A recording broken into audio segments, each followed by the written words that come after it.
Graça e paz, queridos. Boa noite. Muito bem. Tenho o privilégio de compartilhar com vocês a palavra de Deus. E hoje a gente tem o tema Dieta Certa. E é muito bom poder olhar para aquilo que Deus tem feito na nossa vida, para aquilo que Ele tem feito no meio da nossa família. E durante a semana, durante esse tempo que eu tenho estudado, Deus tem falado demais comigo a respeito da família. Eu queria que ele projetasse aqui a dieta certa. E falar sobre família é algo que mexe muito comigo, até porque sempre fui rodeado de pessoas, de muita gente.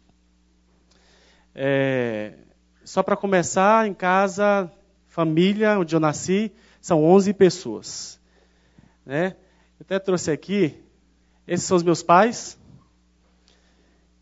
Vai contando aí. Irmão mais velho, depois o outro.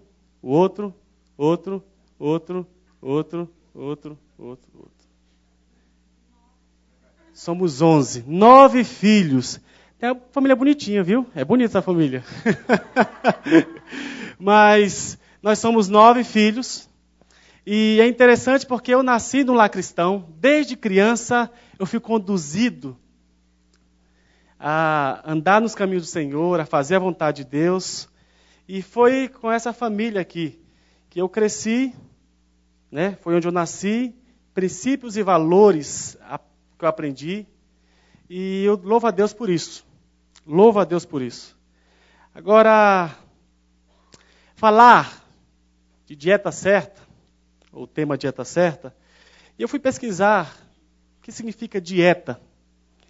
E tive algumas respostas.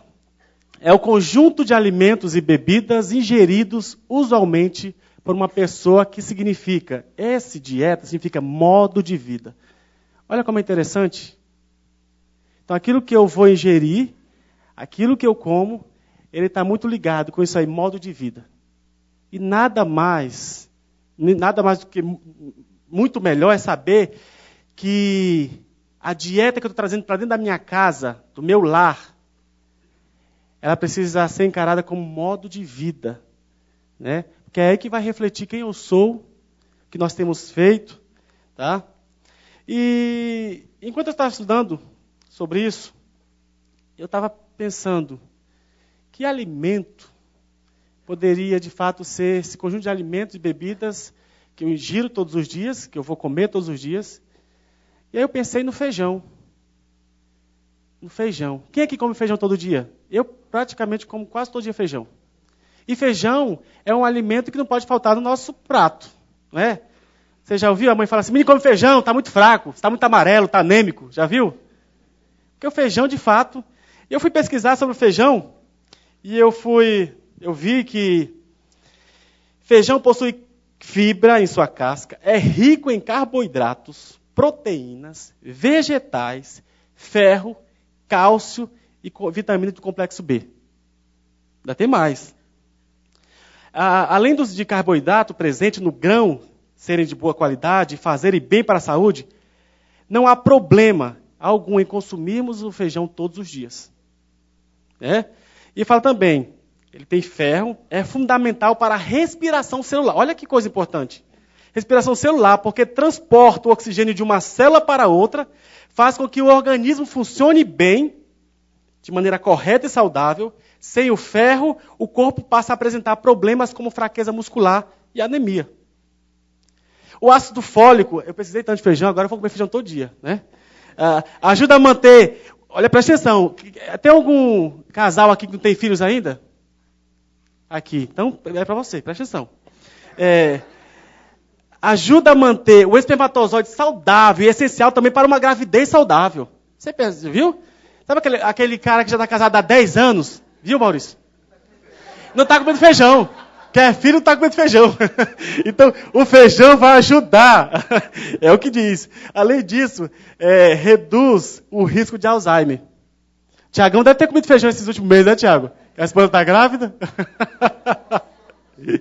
Pode evitar doença cardíaca, controla a hipertensão e é eficaz contra a queda de cabelo. Pastor Edgar faltou feijão, viu? Para fortalecer As unhas também. Muito bem. Então, pesquisando sobre feijão, eu vou fazer um acróstico aqui da palavra feijão para a dieta certa. E eu quero usar pelo menos as 6 nutrientes, que é importante, que é imprescindível, para a dieta que toda família precisa. Toda família precisa. E a primeira, fé. Para muitos, a fé é um conjunto de padrões morais. Mais do que a confiança e descanso em Jesus. Como eu disse para vocês, eu cresci numa família cristã e toda a minha adolescência, minha infância, adolescência e juventude, eu vivia achando que fazer parte ou ir para a igreja, estar inserido nessa tradição religiosa, que é de vir todos os domingos, isso eu tinha fé. Eu disse, não, eu tenho fé, porque eu vou para a igreja, eu estou lá inserido, então isso é fé. Queridos, e quando eu descobri que fé não é eu estar inserido, faz parte, porque à medida que eu estou inserido, que eu estou dentro de uma comunidade, onde busca Deus, onde busca a palavra de Deus para o crescimento da fé, isso ajuda. Mas a igreja não é que me dá fé. A fé é em Jesus Cristo. E é preciso entender que tem um credo, e esse credo da fé cristã é bem antigo. Ele diz assim, há um único Deus que criou todas as coisas. Deus é trino, Pai, Filho e Espírito Santo. A Bíblia é a palavra de Deus, inerrante para a humanidade. Jesus é o eterno Filho de Deus que nasceu de uma virgem. Jesus morreu como substituto dos pecadores para que eles sejam perdoados. Jesus ressuscitou dos mortos. Jesus voltará um dia para buscar seu povo. Esse é um credo que há muito tempo atrás foi estabelecido. Você já conhecia? Amém? Se isso aqui faz parte da minha vida, eu carrego isso aqui como aquilo que é importante para eu viver. Para eu viver, de fato, eu tenho fé. Mas a Bíblia vai dizer lá em Romanos 10, 17, que a fé vem pelo ouvir e ouvir a palavra de Deus. A fé está ligada com essa crença que você tem no Deus invisível, que um dia mandou Jesus morrer em seu lugar, que ressuscitou e que hoje Ele está de braços abertos para te receber. Essa é a fé que a gente precisa ter. Essa é a fé. E além disso, Deus se agrada demais quando a família ela é fortalecida pela fé. O que diz Romanos 10, Hebreus 11, 6, sem fé é impossível agradar a Deus. E tem muita situação na nossa família que a gente falta fé, que nós falta fé em casa.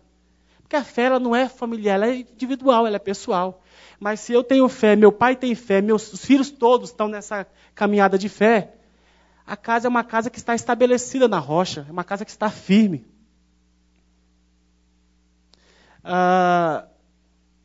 E fé tem tudo a ver com família. A fé está muito ligada com família. Abra a tua Bíblia aí, 1 Timóteo 5, 8.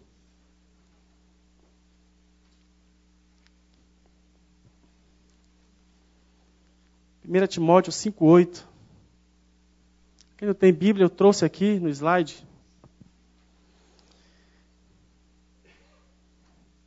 Presta bem atenção o que esse versículo está dizendo. Se alguém não cuida dos seus, e especialmente dos de sua família, tem negado a fé, e é pior que o incrédulo. O contexto aqui, ele está falando para viúvas, aquelas pessoas que perderam, as mulheres que perderam o marido, né? Ele estava dizendo nesse contexto, mas alguns princípios se aplicam a nós. Ele está dizendo o seguinte, se você não está cuidando da sua casa, se você não está cuidando dos seus, a tua fé não existe, você nega a fé. E é pior do que o incrédulo. Já ser o incrédulo, um cara que não crê, é ruim ser pior do que o incrédulo. Imagina só. Olha a nossa responsabilidade de poder trazer essa ideia de cuidado com a família para dentro de casa. E é interessante porque aqui nesse contexto está falando de cuidado físico. né? É o mantimento, é a comida para dentro de casa. Mas eu acredito que tem mais outros 2 cuidados que nós precisamos ter dentro da nossa casa, do nosso lar. Que é o cuidado emocional. E aí, a gente consegue perceber lá em 1 Pedro 3,7, que o texto, 1 Pedro diz assim, maridos, 1 Pedro 3,7 fala, maridos, vós igualmente vivei a vida comum do lar, com discernimento e tendo consideração para com a vossa mulher como parte mais frágil. Tratai com dignidade, porque sois juntamente herdeiros da mesma graça de vida, para que não se interrompam as vossas orações. Olha que interessante. Quando ele fala aqui de fragilidade da mulher, maridos, cuidai das vossas mulheres como parte mais frágil, ele não está falando de físico, né, de fraqueza física, ele não está falando disso. Ele está falando de fraqueza emocional. Emocional. Porque imaginem só, se a gente botar na balança quem é mais forte, é o homem ou a mulher? Se a gente for falar em questão de dor, a mulher é muito mais forte. E Deus foi muito sábio nisso de colocar o filho para nascer de uma mulher, porque o homem acho que não aguentaria. A minha esposa disse que uma dor de cabeça eu já estou quase tendo um parto. E é verdade, os homens são muito fracos para a dor. E a mulher não, a mulher ela aguenta. Então não é dessa fraqueza física que aqui Pedro está falando. Mas dessa fraqueza, ou desse ser mais frágil, é emocional. É o cuidado, é o proteger, a proteção. É cuidar do coração. É cercar ela de amor, de cuidado. Né? E ele vai falar mais no final. Você precisa cuidar, porque senão as suas orações serão interrompidas. Imaginem só. Se eu não estou cuidando dos meus dentro de casa, se não há esse cuidado, eu posso orar, eu posso clamar, e ele não vai ouvir. É o que a palavra de Deus diz.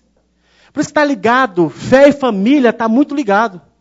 E aí, além desse cuidado emocional, cuidado espiritual. Lá em 1 Timóteo 3, versículo 4 e 5, ele vai falar que deve governar bem a sua casa. Ele está falando isso no contexto de bispo, pastores, de líderes, pessoas que de alguma forma levam a palavra. Deve governar bem a sua própria casa, criando os filhos sob disciplina, com todo respeito. Esse cuidado espiritual é minha responsabilidade com relação aos meus filhos. Pai e mãe, é a sua responsabilidade também. E às vezes a gente quer liderar grupos, a gente quer dirigir um pequeno grupo, quer ser líder de algum ministério, e às vezes o de casa não está sendo cuidado. Ele vai falar no outro versículo, né? Ele vai falar que se você não faz isso, se você não consegue governar a tua casa, como você vai governar a igreja? Como você vai governar o seu ministério? Como você vai governar os teus liderados? Essa é a ideia. Então eu preciso sempre estar de olho, olhando, cuidando dos meus. Pegando aí a próxima letra, a palavra feijão, ensino bíblico. É outra coisa interessante que a gente precisa. É outro nutriente importante para dentro do nosso lar. E eu tenho entendido que se na nossa casa, se nosso lar não estiver em cima da palavra de Deus, ela vai cair, ela vai afundar. Abra a tua Bíblia aí em Lucas 6, 44 a 49. Lucas 6.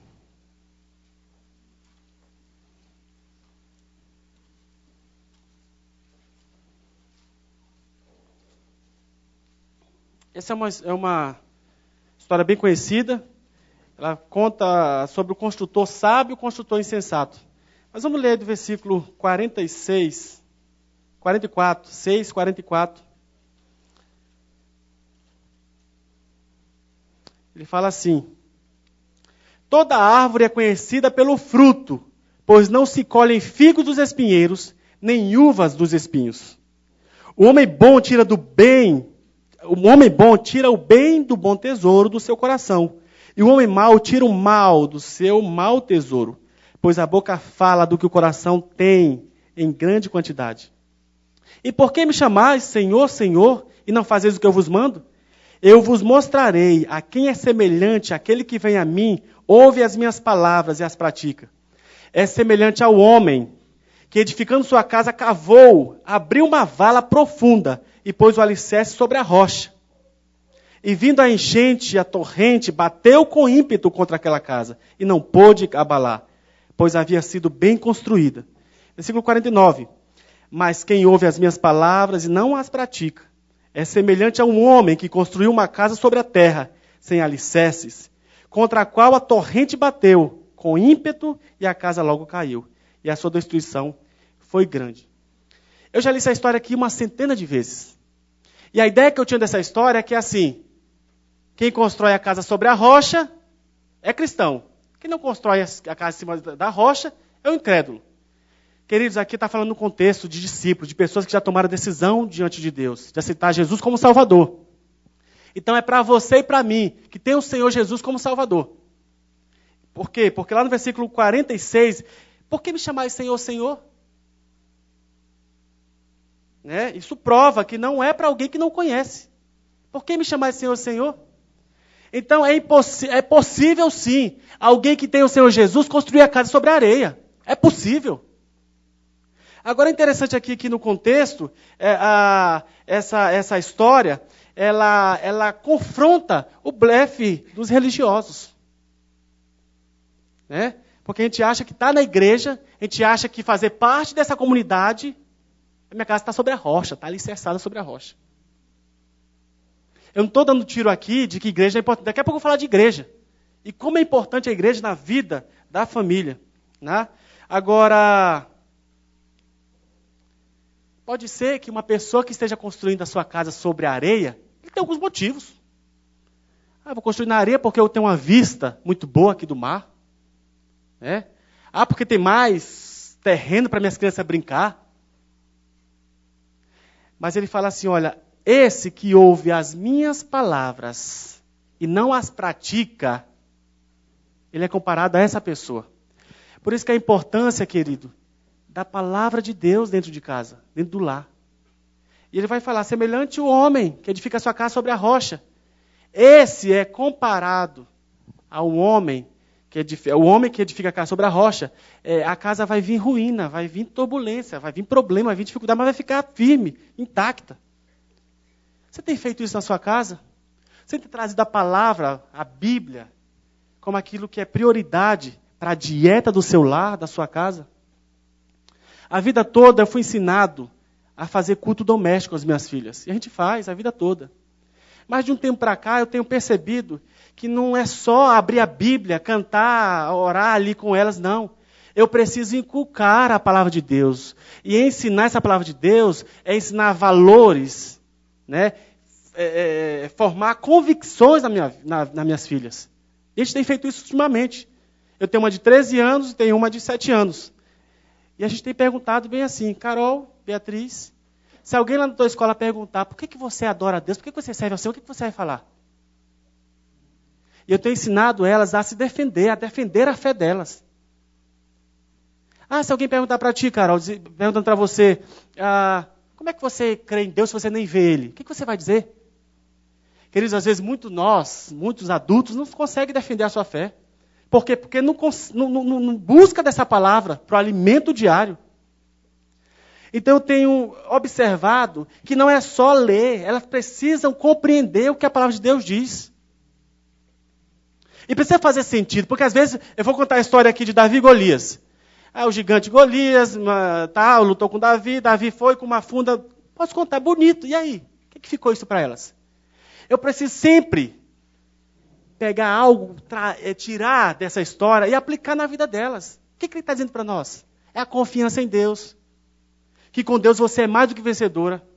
Que você pode todas as coisas, que você está alinhada com Deus. Então a gente precisa ensinar isso para os nossos filhos. E a palavra de Deus é importante por conta disso. Porque é ela que vai fazer a gente passar pelos dias maus e poder dar glórias ao Senhor. Não que ninguém vai ter problema. A ruína, o momento difícil vai vir para todo mundo. Quem constrói na areia e quem constrói na rocha. Mas a diferença é que quem está com a casa sobre a rocha, quem está com a casa firmada, essa não cai. Essa não cai. Então, a importância da palavra de Deus no meu lar. Por isso que eu acho que é um nutriente indispensável numa família, é o ensino da palavra de Deus. Muitas vezes a gente só fala para a criança o que ela não pode fazer. Ah, não faz isso não, porque isso é errado, Deus não se agrada. Mas a gente não fala o que tem que fazer. E aí o filho cresce naquela ideia de que assim, não, eu não posso. Eu não posso, não posso. Mas e o que eu posso? Então a gente precisa ensinar para os nossos filhos, filhos, façam isso, porque isso aqui é a vontade de Deus. É a vontade de Deus. Às vezes, o filho apronta, e aí a gente já tem um sermão pronto. O pai já tem sermão pronto, eu tenho um sermão pronto. Na hora que a filha apronta, já estou lá, já descarrego em cima dela. E às vezes a filha não fala nada, o filho não fala nada, porque sabe que não vai ter ouvido, porque o pai já vai falar. Por que eu vou falar alguma coisa? Deixa o pai falar, já sei até de qual que ele vai falar. Queridos, como é importante falar para os filhos o que essa palavra faz na nossa vida. A transformação que ela causa em nós. Eu lembro agora de Timóteo. Lembra da avó? Lloyd e Eunice, sua mãe? Cadê? Perdi o controle. Ah, está aqui. Lloyd, enfim. Cadê o negócio, pelo amor de Deus? Lloyd e Eunice eram a avó e a mãe de Timóteo. E você vai poder ver aqui, 2 Timóteo 1,5, fala assim, também recordo, isso é Paulo falando a respeito de Timóteo. Assim, Timóteo, eu recordo da tua fé sincera, que também há em ti, que primeiro habitou em tua avó Lloyd e em tua mãe Eunice, e estou certo que também habita em ti.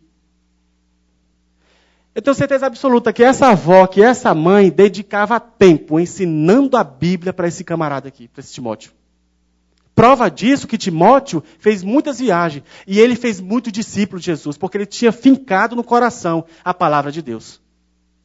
Ele vai mais, fala lá em 2 Timóteo 3,15, e que desde a infância sabe as sagradas letras que podem tornar-te sábio para a salvação pela fé em Jesus. Eu fico lembrando aqui, pensando aqui, Eunice e Lloyd sentado com Timóteo ali, trazendo a palavra de Deus e ensinando, instruindo, orientando, corrigindo. Será que nós temos feito isso com nossos filhos? Ou a gente já tem um sermão pronto? Deuteronômio 6,7 fala, e as ensinarás a teus filhos, e dela falarás assentado em tua casa, e andando pelo caminho, e deitando-te e levantando-te. O versículo anterior a esse aqui vai falar, amarás, pois, o Senhor teu Deus de todo o teu coração, de toda a tua alma, de todas as tuas forças, e estas palavras que hoje eu te ordeno estarão no teu coração. Ele está falando isso para o pai, para a mãe. Aí ele vai falar, essa palavra está no teu coração, você ensina, inculca. E a ideia aqui, é porque em toda outra tradução está ensinarás. Mas você pegar a palavra inculcarás, a ideia aqui no hebraico é repetidas vezes você tem que fazer a mesma coisa. Você falou? Fala de novo. Mas fala de novo. Não esquece de falar de novo. Essa é a ideia do inculcarás. Agora, o versículo anterior vai falar assim, e essa palavra que hoje te ordeno estarão no teu coração. Como é que eu vou ensinar para o meu filho, para a minha filha, se isso não está no meu coração? Isso precisa passar primeiro por mim. Quanto mais eu tenho a palavra de Deus, quanto mais eu tiver no meu coração a palavra de Deus, maior será a capacidade de eu ensinar, de inculcar adequadamente a palavra de Deus na vida dos meus filhos. Provérbios 22:6 fala, ensina a criança no caminho em que deve andar, para quando tiver mais velho não se desviar dele. E é interessante, isso não é uma promessa, Isso são princípios, é um provérbio. Mas quando ele não fala assim, ensina a criança o caminho. Ele fala, ensina a criança no caminho. É diferente. Porque muitos pais, o que acontece, ensina o caminho. Filho, vai por lá, é por ali que você tem que ir. Filho, faz isso aqui. Quando eu falo ensina no caminho, eu preciso estar caminhando com essa criança. Dizendo assim, filho, eu estou te ensinando no caminho, vem comigo. É o que Deuteronômio está dizendo. Então, muito mais do que eu só falar, eu preciso viver, queridos. E é nossa responsabilidade fazer isso. E a probabilidade de quem faz isso é ver filhos firmes, fortes, servindo ao Senhor. Existe uma promessa com relação a isso, lá em Efésios 6:2, vai falar assim, honra teu pai e tua mãe. Falando para os filhos. Esse é o primeiro mandamento com promessa. Porque você vai ter boa vida sobre a terra e longevidade de vida. Então, filhos, quer viver muito tempo? Honra o pai e a mãe. Honra o pai e a mãe. Quando você vê filho aí morrendo muito cedo, é porque alguma coisa, alguma desobediência, raiva aí, alguma coisa fez com o pai. Não estou dizendo que é só isso, né? Mas que a probabilidade de que, e é bíblico, que a pessoa vai embora cedo, é porque está muito ligado à relação que ela teve com o pai e com a mãe. Então a gente precisa entender que o ensino bíblico é importante demais. Agora eu posso estar falando com alguém aqui que de repente não foi criado nesse contexto de ser ensinado a Bíblia, de desde pequeno ser conduzido à fé cristã. Pode ser que você aqui nunca aprendeu isso e está grande agora, como é que eu faço isso com meus filhos? Já cresceu e agora tenho filhos, como é que eu faço isso? Eu lembro de um episódio, de uma história do rei Josias. E é interessante que você vai ler lá em 2 Reis 22 e 2 Crônicas 34, repete. Rei Josias era um menino de 8 anos de idade. Ele começou a reinar. Mas se você ler pelo menos 2 capítulos antes, você vai ver Manassés, que é o avô de Josias. Depois você vai ver Amon, que é o pai de Josias. Tanto Manassés quanto Amon, esses dois fizeram o que era mal diante de Deus. Diante de Deus. E quando chega em Josias, menino de 8 anos, reinou e fez o que era correto diante de Deus. É possível, sim, alguém ter nascido num contexto não cristão, sem esse ensinamento bíblico, e mudar a história. Deus coloca pessoas na nossa vida, mentores espirituais, para nos conduzir na caminhada. Então não há desculpa para aquele que não cresceu no ambiente religioso, no ambiente de fé. Então você, meu querido e minha querida, todos nós, Deus tem colocado pessoas, recursos, para nos ajudar a trazermos para dentro de casa o senhorio do Senhor Jesus. Um outro ponto aí, que é interessante, outro nutriente indispensável, é a igreja. Igreja. Falei para vocês que desde criança, desde pequenininho, eu fui conduzido na igreja. Desde pequeno. E até hoje. Às vezes eu ouço, esse dia eu não saio da igreja. Esse dia é 24 horas na igreja. Até da minha esposa. Tu vive mais na igreja do que em casa. Queridos, como isso faz bem para mim. Como isso faz bem demais para mim. Sabe por quê? Que toda vez que a Bíblia vai falar sobre igreja, ele vai falar sobre a casa ou a família de Deus, templo que ele habita, seu corpo, sua esposa. Tem coisa melhor do que estar envolvido com isso que Deus ama, que foi instituído por Deus? Como que a gente pode afirmar que conhecemos e amamos a Jesus, se apesar disso somos indiferentes para com sua esposa, seu templo, sua família ou seu próprio corpo? Posso dizer que amo Jesus, mas odeio a sua esposa, da qual ele cuida? Posso dizer que gasto tempo com ele, mas me recuso a entrar em sua casa? Posso declarar que tenho amizade com Jesus, mas considero o seu corpo repulsivo? Não combina isso. Não. Se eu amo a Jesus, eu amo a sua esposa, que é a igreja. É por isso que hoje eu envolvo as minhas filhas em tudo. EBF, vai. Viagem missionária, vai também. PG, esteja lá.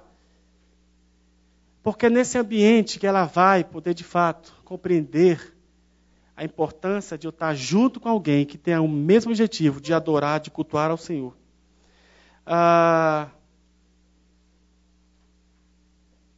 Eu estou lendo um livro, acabei de ler esse livro, Cave Mais Fundo, de Joshua Harris. Livro muito bom, se você pode comprar, eu recomendo, muito bom. E ele vai falar aqui que muitas pessoas consideram a igreja como um posto de gasolina. Esse posto de gasolina é aquela... Todos nós precisamos de um posto de gasolina, né?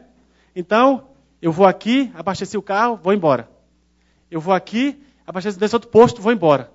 Eu vou aqui, abasteci o carro, vou embora. E muita gente faz isso. E ele conta um caso de um rapaz que ele fazia muito isso, considerava a igreja como um posto de gasolina. E aí ele cronometrava bem. Não, o culto lá começa às 7 horas, então das 7 às 7h20 ao louvor, ia lá para a igreja, ficava lá. Aí ele ia assistir a mensagem de outro lugar. Então ele dá tempo de chegar na outra igreja. Ele saía de lá, ainda passava no McDonald's, comia alguma coisa, ia pôr a mensagem lá na outra igreja para poder receber a mensagem. E eu quero crer que esse camarada ele perdia só um momento da oferta, que ele não ficava ali porque ele estava fazendo isso. Eu sei que não tem gente aqui que faz isso. Mas será que nós não temos, muitas vezes, feito isso? Eu vou lá, eu me sacio, encho o meu tanque e vou embora. Deixa eu aproveitar, o pastor falou de internet aqui, mas você que está assistindo agora pela internet, aqui no Facebook, não leve a mal o que eu vou falar agora. Mas eu quero te dizer uma coisa, querido. Que pelo menos tem 2 razões o porquê que a gente veicula as celebrações aqui na internet. Primeiro, porque tem pessoas que queriam estar aqui por conta de doença, viagem, algum problema de saúde, não pode estar. Beleza, esse, ok, justificável. Tem um outro que não vem porque está em casa uma mulher fazendo a unha. Sabe aquela coisa, a mulher está fazendo a unha em casa?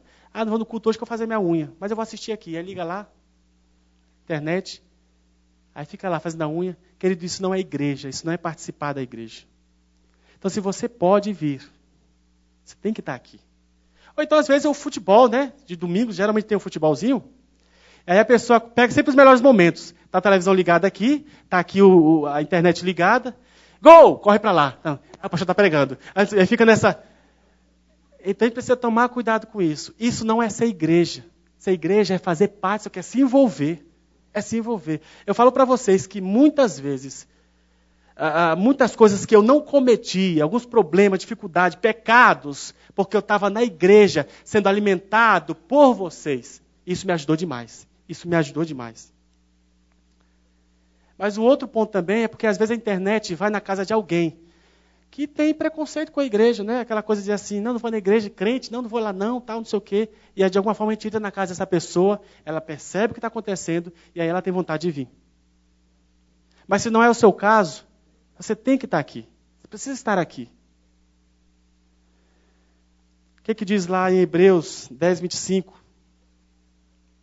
Hebreus 10:25 vai falar: não abandonemos a prática de nos reunir como é costume de alguns, mas pelo contrário, animemo-nos uns aos outros, quanto mais vede que o dia se aproxima. Olha a convocação para mim e para você.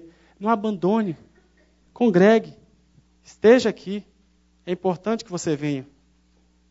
Esse texto se aplica hoje? Sim. Quantas pessoas têm abandonado? Quantas pessoas têm deixado de congregar?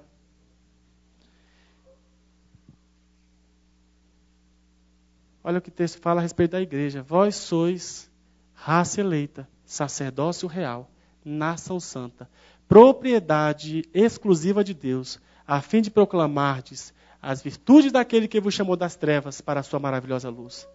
Você quer ficar de fora disso?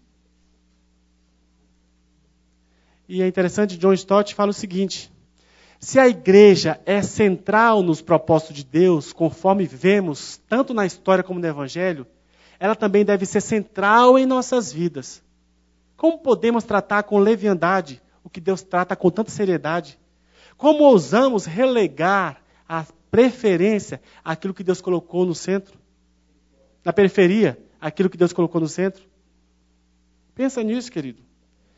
Traz a sua família. Traz a sua casa. É importante que ela esteja inserida nesse contexto, né? Ser cristão é pertencermos a Deus e uns aos outros juntos, cumprindo com a missão que Deus nos deu. Mostre à sua família que a igreja é importante, que é um nutriente indispensável. Jejum bíblico. Nós estamos aí, nas 40 semanas, hoje foi o 5º dia. Né? Quem não adquiriu ainda, você pode adquirir depois ali na livraria. Mas a gente está nessas 40 semanas de jejum e oração. 40 dias. Senão a gente vai morrer, né, pastor? 40 semanas é... 40 dias de jejum e oração. Queridos, como é importante isso. Como tem feito diferença isso aqui na minha vida, na minha casa, com as minhas filhas. E aí, quando eu trouxe isso para dentro de casa, falei, Bia, a Bia tem 7 anos.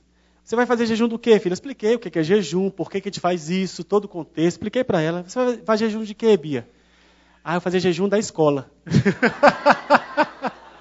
De ir para a escola. Eu digo, mas você é sem vergonha, né? Eu estou convicto de que o propósito primário do jejum é a gente mortificar a nossa carne. Acabou o livro? A Rosi está falando, mas eu tenho um lá em casa que eu posso te emprestar, tá bom?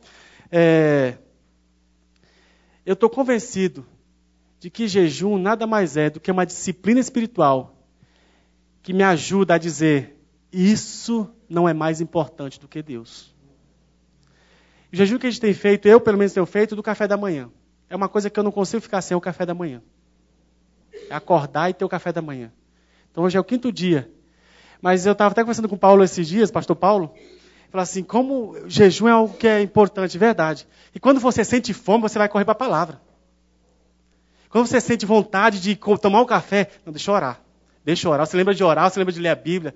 E isso ajuda demais. E a gente é recomendado, o tempo todo a Bíblia ela vai falar sobre isso. Né? Agora uma frase aí de Kennedy Hagin fala o seguinte, o jejum não muda Deus, ele é o mesmo antes, durante e depois do jejum.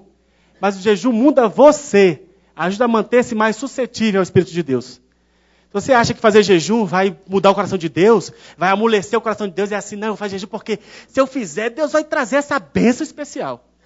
Querido, a gente precisa encarar o jejum como algo que vai me ajudar a eu negar as minhas vontades, os meus desejos, e desejar o Senhor Jesus de todo o coração. Lá em Atos 13:2, nós temos algumas ideias de jejum. Eles fizeram jejum, adoração ao Senhor, envio de missionários, escolha de um líder. E ele pode ser parcial. Daniel, né, a gente vê essa passagem, Daniel, que fala assim, que naqueles dias, Daniel 10:2 e 3, naqueles dias eu, Daniel, pranteei durante 3 semanas, manjar desejável, não comi nem carne, nem vinho, entraram em minha boca, nem me ungi com óleo algum, até que passaram as 3 semanas. A ideia aqui, desse parcial, é que você pegue um período do dia, se abstenha da alimentação, alguma coisa que você gosta de fazer, para buscar ao Senhor, para se dedicar ao Senhor, para ter essa intimidade com Deus. Isso faz toda a diferença, queridos. E tem a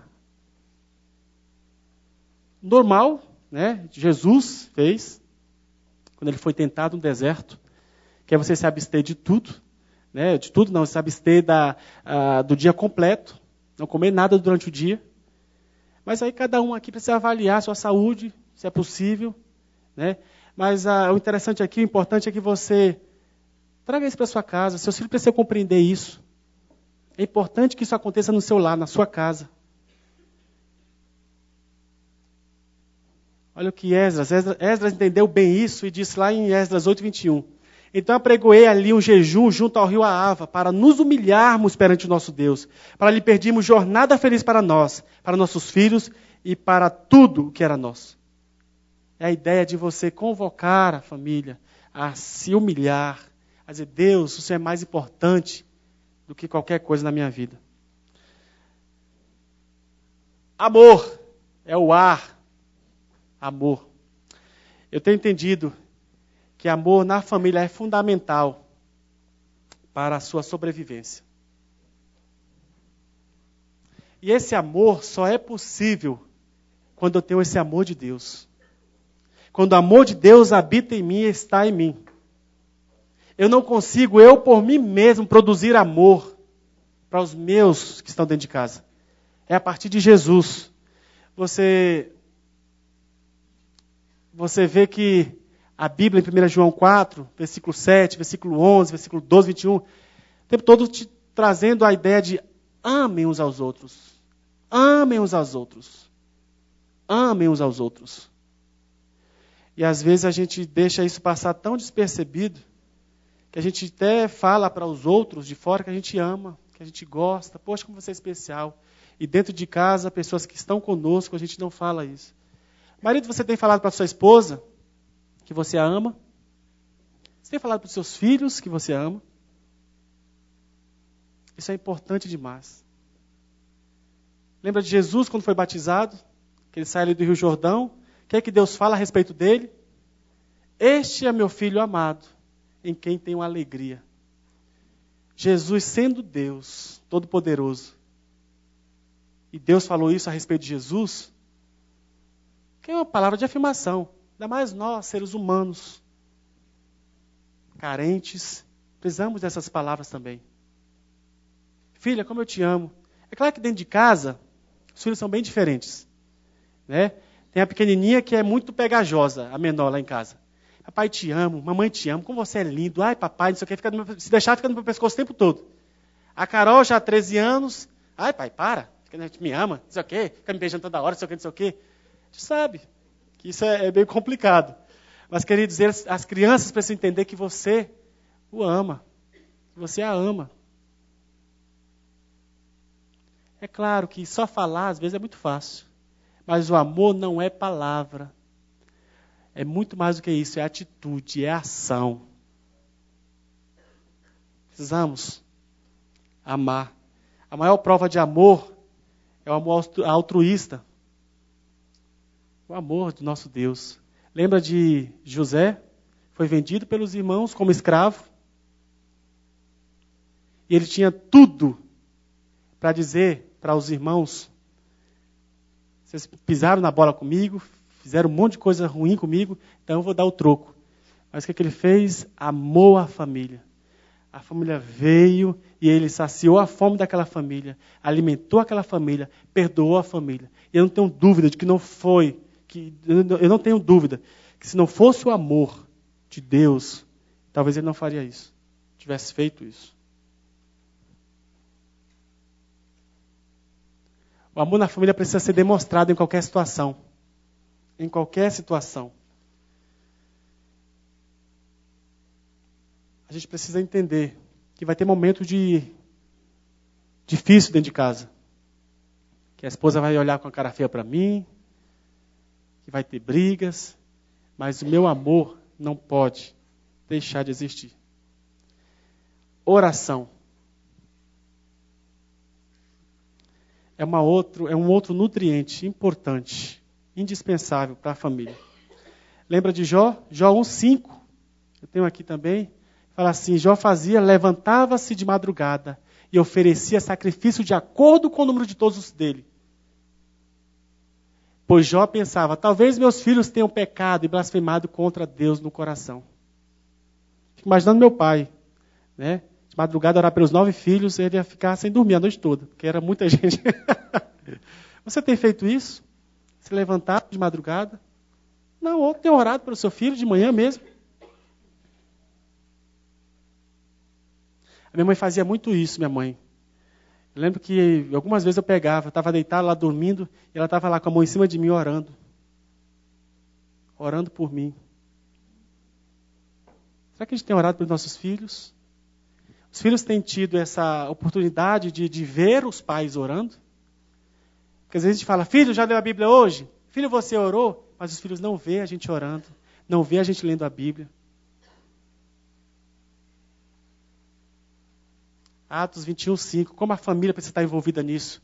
Passados aqueles dias, tendo nos retirado, prosseguimos viagem, acompanhados por todos, cada um com sua mulher e filhos, até fora da cidade, ajoelhado na praia, oramos. É importante que a família esteja inserida nesse contexto de oração, de buscar ao Senhor através da oração. Salmo 128 também, a tua mulher será como uma videira frutífera no interior da tua mesa, e os teus filhos como plantas de oliveira ao redor da tua mesa.